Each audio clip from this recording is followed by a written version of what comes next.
Shalom, shalom, sejam bem-vindos ao terceiro dia da nossa jornada de luz, Mentoria Hanukkah.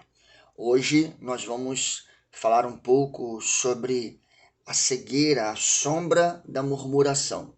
Mas antes de entrar na nossa meditação hoje, talvez você não conseguiu ainda nestes 3 dias ter um momento com a sua família, acendendo as velas, e talvez isso tenha te causado algum desconforto, desânimo, e ano que vem eu faço.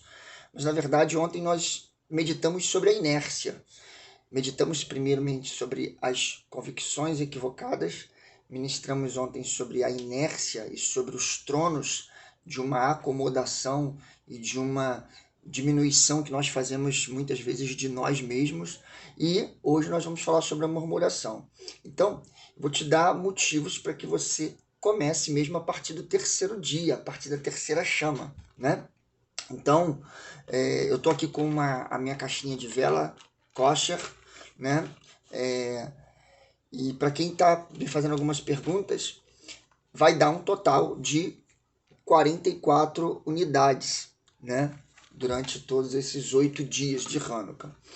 Em casa, geralmente a Olivia e a Maria ficam escolhendo as cores, mas não existe cor certa e cor errada. Então hoje nós vamos para a terceira chama. Então preste atenção. Nós vamos acender o shamash, né? Vamos, depois de acender o shamash, então nós vamos acender essa do dia, depois essa e essa que foi do primeiro, tá? Não tem uma ordem de cores, mas assim que a gente faz. Então, da direita para a esquerda no candelabro, né?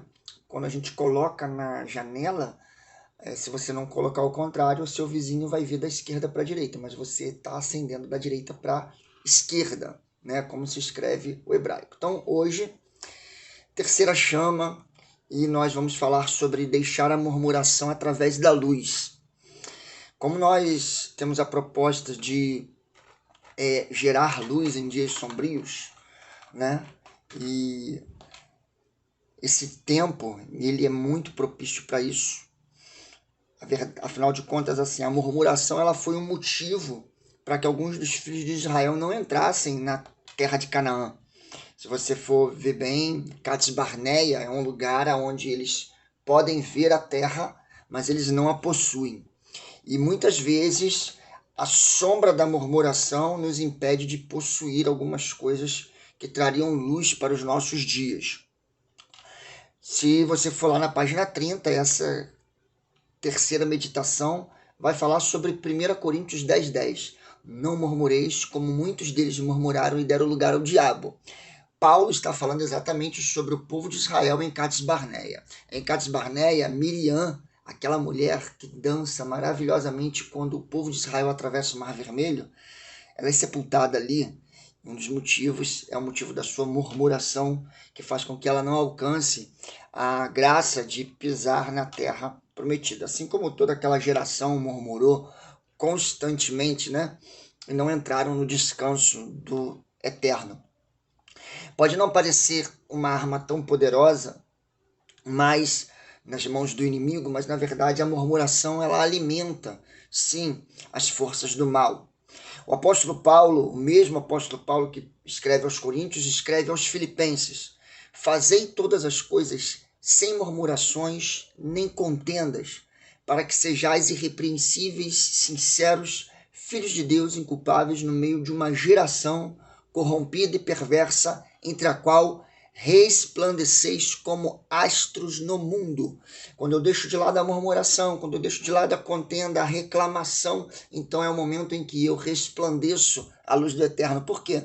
Porque eu abandonei as sombras das convicções erradas, a cegueira da convicção errada, eu abandonei a inércia, né? A cegueira dos tronos de acomodação e de autodiminuição, autossabotagem, e eu estou deixando de lado a cegueira, a sombra das murmurações, Por quê? Porque a partir do momento que eu me reposicionar, saindo da inércia, deixando a cegueira da convicção errada, então eu vou resplandecer. Resplandecer, o apóstolo Paulo usa uma linguagem aqui bem interessante, eu escrevo sobre isso no nosso livro, que é como astros no mundo. Os astros, os corpos celestes, eles não têm luz própria, eles refletem, resplandecem a luz do sol. Yeshua é o sol da justiça, ele é a luz do mundo e nós só resplandecemos a partir do momento em que estamos bem posicionados de acordo com essa luz. Bem, há um personagem bíblico que ele é extremamente relevante para nós meditarmos nesse dia, nessa terceira chama. O nome dele é o grande salmista Asaf. Asaf é um dos mais ilustres músicos do reino de Davi e do seu tabernáculo. Ele é um dos responsáveis pela adoração, né, no tabernáculo de Davi. E no Salmo 73 a gente vai ver que há uma sombra sobre a vida de Asaf. Há uma cegueira a partir do momento em que ele não consegue estar bem posicionado de acordo com o sol da justiça. Asaf, ele é um dos ministros de Davi principais. Asaf é mãe de Jedutum. E Asaf, então no Salmo 73, ele está de serviço no santuário e o texto vai dizer assim, Salmo 73. Certamente Deus é bom para Israel, para os puros de coração. Quanto a mim, os meus pés quase tropeçaram. Por pouco não escorreguei, pois tive inveja dos arrogantes. Quando vi a prosperidade desses ímpios, eles não passam por sofrimento e têm o corpo saudável e forte. Estão livres de fardos de todos. Não são atingidos por doença como outros homens. Por isso o orgulho lhes serve de colar e se vestem de violência. No seu íntimo brota a maldade, da sua mente transbordam maquinações. Eles zombam e falam com más intenções. Em sua arrogância, ameaçam com opressão. Verso 9. Com a boca arrogam a si os céus e com a língua se apossam da terra. Por isso o seu povo se volta para eles e bebem suas palavras até saciar-se. Eles dizem, como saberá Deus? Terá conhecimento o Altíssimo? Assim são os ímpios, sempre despreocupados, aumentam suas riquezas. Certamente foi-me inútil manter o puro coração e lavar as mãos na inocência. Pois o dia inteiro sou afligido e todas as manhãs sou castigado. Se eu tivesse tido, falarei com eles. Se eu tivesse dito, falarei com eles. Teria atraído os teus filhos.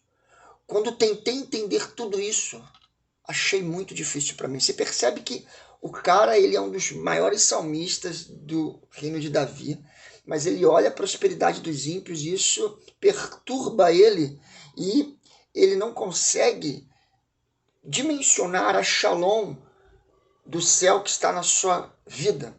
E ele, olhando a prosperidade dos ímpios, fala que eles não se preocupam com nada e ele começa a ficar perturbado por isso. Até o momento que no Salmo, no verso 16, ele fala, quando tentei entender tudo isso, eu achei muito difícil para mim. Asaf está tomado por uma cegueira, de uma falsa impressão, de uma falsa felicidade, de uma falsa prosperidade na vida do ímpio. E achando que a vida do ímpio ela é melhor. E aí o verso 17, que ele é mágico, porque ele vai falar assim, até que entrei no santuário de Deus, então eu compreendi o destino dos ímpios. Aqui Asaf, ele é iluminado quando ele adentra no santuário. Porém, se você for olhar no início, Asaf, ele está no templo, ele está no serviço da sua escala. Lá em 1 Crônicas 25 vai falar que ele era responsável por uma turma, Emã por outra, Jedutum por outra. Então ele está no templo, no serviço, na atividade, no ministério, ele está envolvido com as coisas eclesiásticas, só que ele não está acessando o santuário. Eu sempre falo isso para ministros do altar, falo isso em palestras para ministério de adoração, já falei muito sobre isso. Existe diferença em entrar no santuário e entrar no templo. Você pode entrar no templo e não entrar no santuário. Asaf estava no templo, mas ele não tinha acessado o santuário. Êxodo 25, Deus fala para Moisés: eu quero que vocês me construam um santuário porque eu quero habitar no meio de vocês. O Eterno não estava falando sobre a tenda do tabernáculo, o Eterno estava falando sobre a presença dele manifesta através do tabernáculo. O santuário não é um lugar com paredes, Deus não habita em templos feitos por mãos. Você pode acessar o santuário na sua casa, você pode acessar o santuário no monte. Eu não estou falando que não é importante a comunhão dos santos, eu só estou falando que você pode entrar no templo e não entrar no santuário. Você pode entrar no santuário sem entrar no templo. No verso 17, o Asaf ele entrega todas essas preocupações nas mãos do Eterno até que ele consegue acessar então o santuário. Até então, do verso 1 ao verso 17, ele só está no templo. A cegueira dele é pelo físico, é pelo material. E agora, acessando o espiritual, os seus olhos são abertos, as sombras são dissipadas. Por quê? Porque ele deixa a murmuração. E quando a gente deixa a murmuração, a gente então resplandece essa luz do Eterno. A partir do verso 17, Asaf vai falar: certamente os pões em terrenos escorregadios e faz cair em ruína. Como são destruídos de repente, completamente tomados de pavor, são como um sonho que vai quando a gente acorda. Quando te levantares, Senhor, tu o farás desaparecer. Quando o meu coração estava amargurado e no íntimo eu sentia inveja, agi como insensato e ignorante. Minha atitude para contigo era de um animal irracional. Contudo, sempre estou contigo. Toma a minha mão direita e me sustém. Tu me dirige com o teu conselho e depois me receberás com honras. É lindo, ele vai até o final do Salmo agradecendo, bendizendo o Senhor. Você precisa deixar a murmuração, você precisa deixar a inércia e caminhar em direção a essa luz que você está aprendendo. Você precisa dissipar as sombras. No mesmo texto que Paulo fala em Filipenses, lá no verso capítulo 2, você vai ver como que começa Paulo falando inteiramente específico. Ele começa o capítulo 2 de Filipenses, antes de falar do fazei todas as coisas e murmurações, nem contendas, para que possais resplandecer como astros no meio do mundo. Ele começa assim, ó: se por estarmos em Cristo nós temos alguma motivação, alguma exortação de amor, alguma comunhão no Espírito, alguma profunda afeição e compaixão, completem a minha alegria, tendo o mesmo modo de pensar, o mesmo amor, e um só Espírito, e uma só atitude. Nada façam por ambições egoístas, por vaidade, mas humildemente considerem os outros superiores a si mesmo. A gente podia ficar aqui o dia inteiro falando sobre isso, até o momento de escurecer e você acender a sua terceira chama.